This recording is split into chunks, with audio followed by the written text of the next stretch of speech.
Mga kapuso, asahan po ang mainit at malinsangang panahon ngayong araw ng Lunes. Ayon po kasi sa Pag-asa, mainit na easterlies po ang nakaapekto po ngayon sa ating bansa. Posible pong umabot sa 39 degrees Celsius ang heat index o damang init sa Cotabato City. 38 degrees Celsius naman po. Take note mga kapuso, sa Dagupan, Pangasinan, La Carlota, Negros Occidental, Borongan, Eastern Samar, pati na rin po sa Zamboanga City. At posible naman pong umabot ang init ng 34 degrees dito po sa Pasay City. Mga kapuso, magkakaiba po ang reaksyon ng katawan ng tao sa tindi ng init.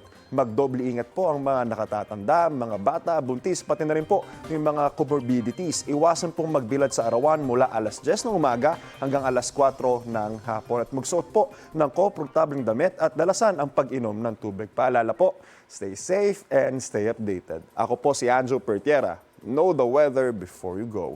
Para Mark Safe lagi, mga kapuso. Igan, mauna ka sa mga balita, mag-subscribe na sa GMA Integrated News sa YouTube para sa iba't ibang ulat sa ating bansa.